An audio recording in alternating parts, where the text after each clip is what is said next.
राष्ट्रीय स्वयंसेवक के लोग ये कहते हैं कि उनका राजनीतिक हस्तक्षेप से कोई मतलब नहीं है, चाहे वो कोई भी पॉलिटिकल पार्टी हो।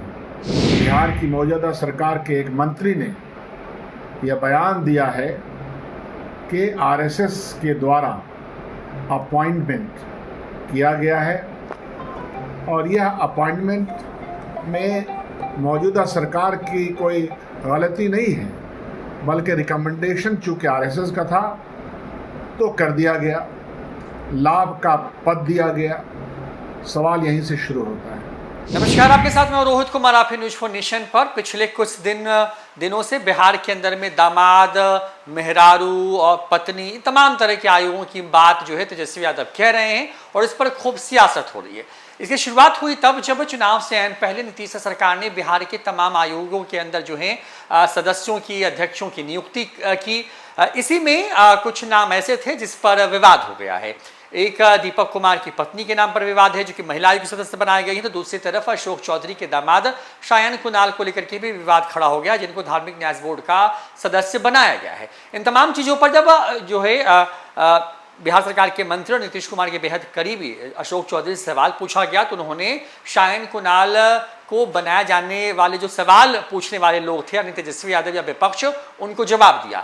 कहा कि शायन अपने दम पर आए हैं, आरएसएस के कोटे से आए हैं और इसी पर विवाद शुरू हो गया है। इस पूरे मामले पर अब कांग्रेस के नेता सदन जो हैं उन्होंने बड़ी बातें कही हैं। क्या कुछ कह रहे हैं शकील अहमद खान, किस तरीके से हमला बोल रहे हैं अशोक चौधरी का नाम लिए बगैर, जिस तरीके से आरएसएस के प्रभाव की बात बिहार में कही जा रही है, उसको लेकर के सुनवाते हैं इस पूरे बयान में।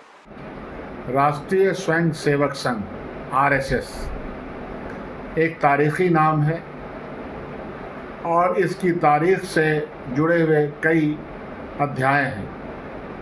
आरएसएस को सबसे पहले उसकी गतिविधियों को बैन देश के गृह मंत्री सरदार पटेल जी ने किया था। आरएसएस के हेडक्वार्टर नागपुर में 52 साल तक हिंदुस्तान का तिरंगा नहीं लहराया गया। अपने आप को राष्ट्रवादी कहने वाली ये संस्था और इनके कारनामे सब लोगों को मालूम है। राष्ट्रीय स्वयंसेवक के लोग ये कहते हैं कि उनका राजनीतिक हस्तक्षेप से कोई मतलब नहीं है, चाहे वो कोई भी पॉलिटिकल पार्टी हो। लेकिन आज बिहार की मौजूदा सरकार के एक मंत्री ने यह बयान दिया है कि आरएसएस के द्वारा अपॉइंटमेंट किया गया है और यह अपॉइंटमेंट में मौजूदा सरकार की कोई गलती नहीं है, बल्कि रिकमेंडेशन चूँकि आरएसएस का था तो कर दिया गया, लाभ का पद दिया गया। सवाल यहीं से शुरू होता है कि क्या आरएसएस जो कहती है, हम तो ये जानते हैं उसका इतिहास, पूरा इतिहास जानते हैं, उसमें कोई लंबी चर्चा करने का आवश्यकता नहीं है। वो जिन गतिविधियों में लगी रहती है उसका भी एक इतिहास है, लेकिन अब वो सीधे तौर पर सरकारी तंत्र के साथ सरकारी लाभ में लगी रहती है, अपॉइंटमेंट करती है, करवाती है, अपने लोगों को घुसाती है। यह जो विषय है अपने आप में बहुत ही गंभीर विषय है। या तो आरएसएस ये कहे कि हाँ हम हस्तक्षेप करते हैं, हाँ हमको लाभ का पद चाहिए, हाँ हम चाहते हैं कि भारत सरकार में और बिहार सरकार में हमारा सीधा हस्तक्षेप है, सीधा हाथ है। वो इस इनकार भी करती है, तो हमारे यहाँ इसको हिपोक्रेसी बोलते हैं। हिपोक्रेसी मत कीजिए। आप सरकार में इनकी ले रहे हैं, ले चुके हैं और आपकी गतिविधियाँ हमको मालूम है।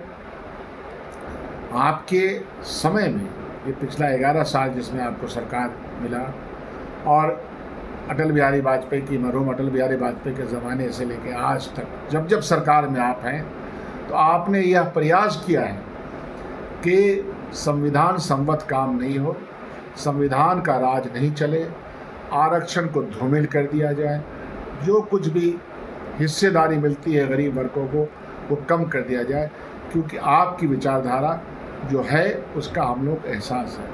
आपकी विचारधारा चंद % लोगों के लिए है। आपकी विचारधारा ने ही गांधी जी की हत्या में अपना रोल प्ले किया। ये सब इतिहास का विषय है, मैं चर्चा में इस पर ज़्यादा नहीं जाना चाहता, लेकिन जो फैक्ट है, जो किताबों में है, जो इतिहास में है, और यह पढ़ने लेना चाहिए। आरएसएस के ऊपर जब बैन लगाया सरदार पटेल जी ने, तो उन्होंने जो आरएसएस के चीफ को चिट्ठी लिखी थी, वो क्या चिट्ठी थी, उसमें क्या शब्द कहे गए थे।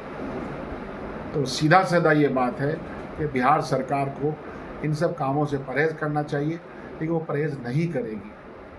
हम इसकी घोर निंदा भी करते हैं और विरोध भी करते हैं।